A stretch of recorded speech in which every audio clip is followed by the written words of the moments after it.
दोस्तों नमस्कार। राजनीति के बारे में अक्सर एक बात कही जाती है कि राजनीति के अंदर जो सामने से दिख रहा होता है वो एक्चुअली में हो नहीं रहा होता है, और जो एक्चुअल में हो रहा होता है वो सामने पर्दे के सामने वो दिख नहीं हो रहा होता है। आज इस वीडियो के अंदर हम उत्तर प्रदेश को लेकर के बात करेंगे, क्योंकि उत्तर प्रदेश के संबंध में एक ऐसी खबर निकल कर के आ रही है जो कि हैरान कर देगी। नरेंद्र मोदी की धड़कनें बढ़ा देंगी, उनकी परेशानियां बढ़ा देंगी। उत्तर प्रदेश के अंदर आपको पता है कि लोकसभा के लिए 80 सीटें हैं, और उत्तर प्रदेश के बारे में कहा जाता है कि उत्तर प्रदेश भारतीय राजनीति का दिल है, धड़कन है, जान है। जो कहना है कह लीजिए। जो उत्तर प्रदेश जीत लिया समझ लीजिए कि उसने दिल्ली जीत लिया। ये कहा जाता है उत्तर प्रदेश के राजनीति को लेकर के, क्योंकि भारत का सबसे बड़ा राज्य है इस हिसाब से। अब जो है उत्तर प्रदेश के अंदर अभी जो वर्तमान में जो वास्तु स्थिति है वो क्या है, जो कि पर्दे के सामने है, जो कि सबको दिख रहा है, वो क्या है? वो स्थिति यही है कि वहाँ पर इंडियन नेशनल कांग्रेस और समाजवादी पार्टी, अखिलेश यादव की जो पार्टी है, उनके बीच में समझौता हो गया है ना। सीट शेयरिंग भी हो गया है, ये भी खबर सबको पता है, पर्दे के सामने है।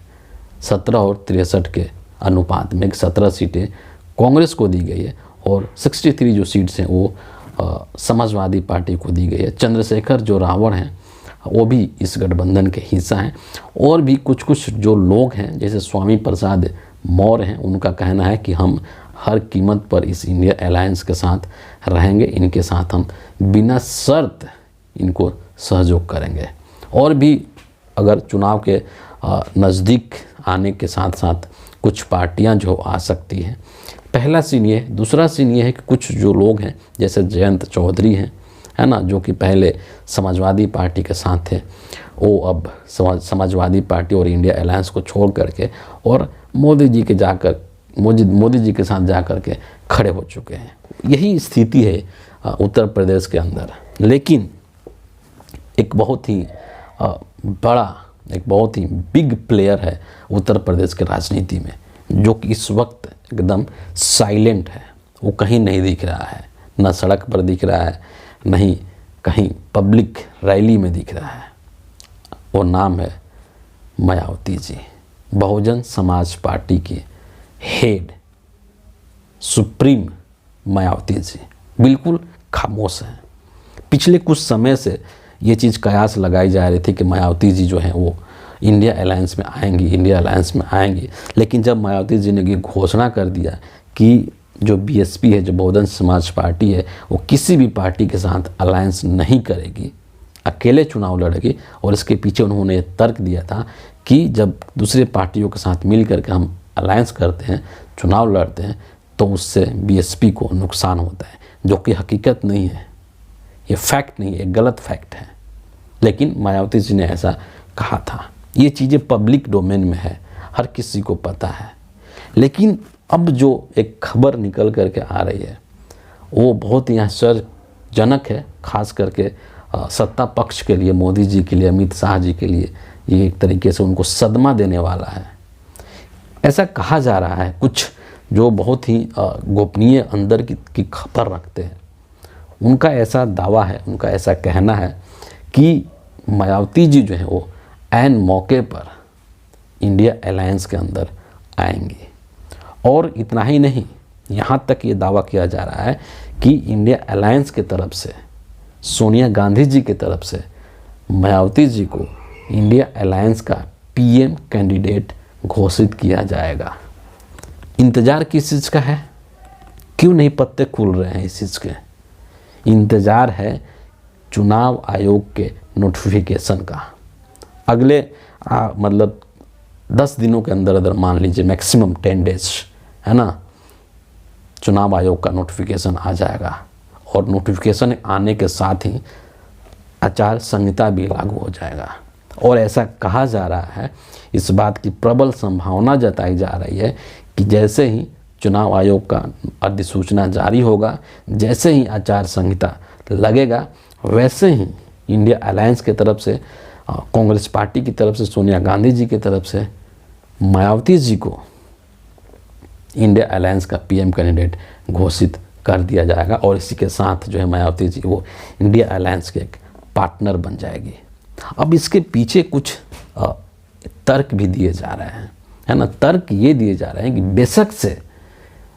समाजवादी पार्टी और कांग्रेस के बीच में सीट शेयरिंग हो गया है 17 और 63 का, लेकिन एक चीज़ आप गौर करेंगे कि उत्तर प्रदेश के अंदर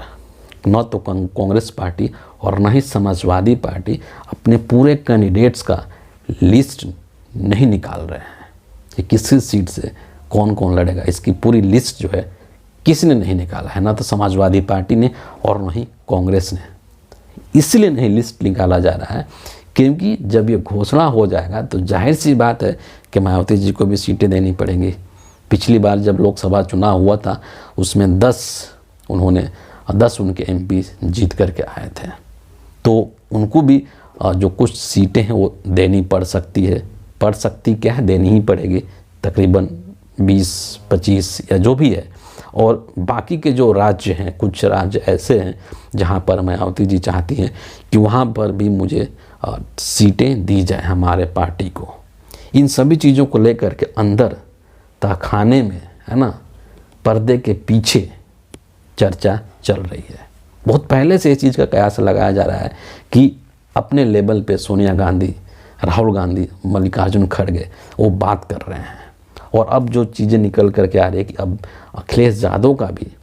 सीधे तौर पर मायावती जी से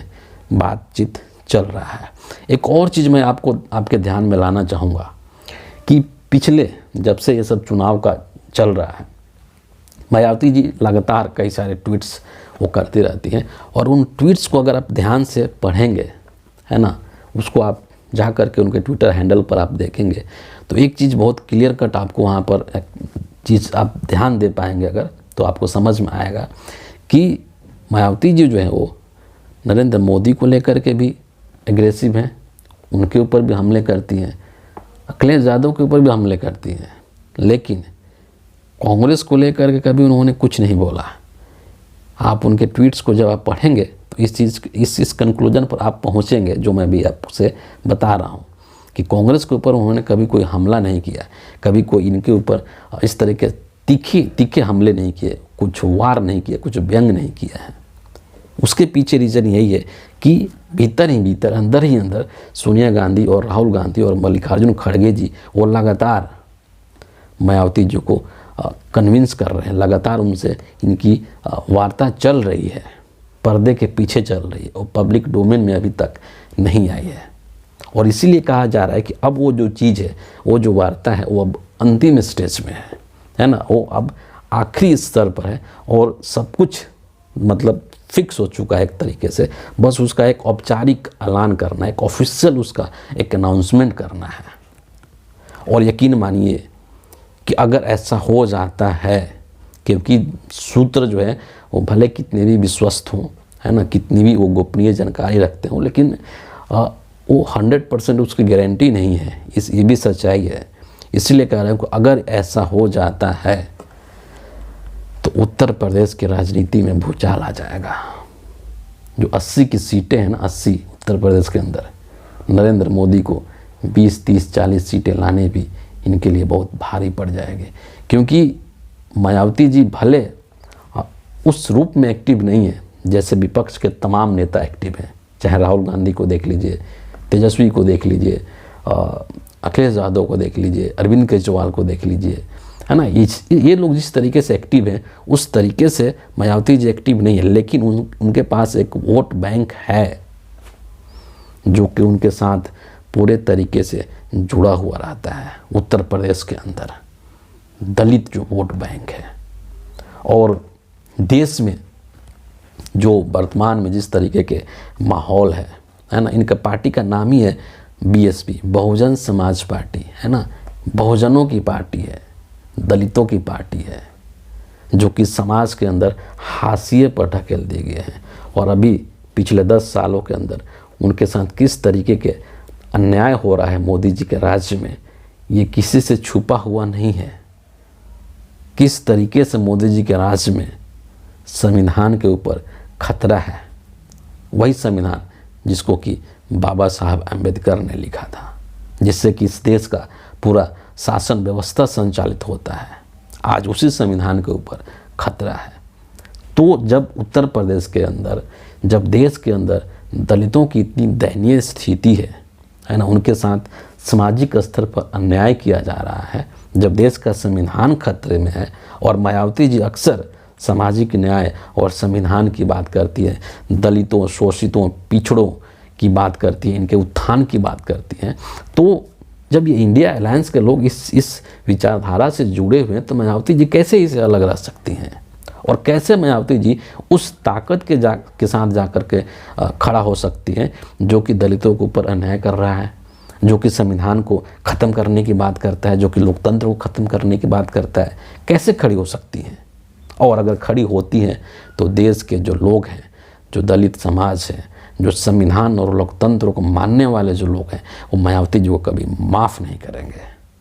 इसलिए इस बात की संभावना जताई जा रही है कि बेशक से मायावती जी ने ये घोषणा किया है कि वो किसी भी गठबंधन का हिस्सा नहीं है, लेकिन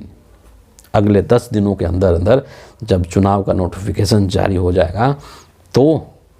मायावती जी जो है एक बहुत बड़ा सरप्राइज़ देने वाली हैं इस देश को, नरेंद्र मोदी को,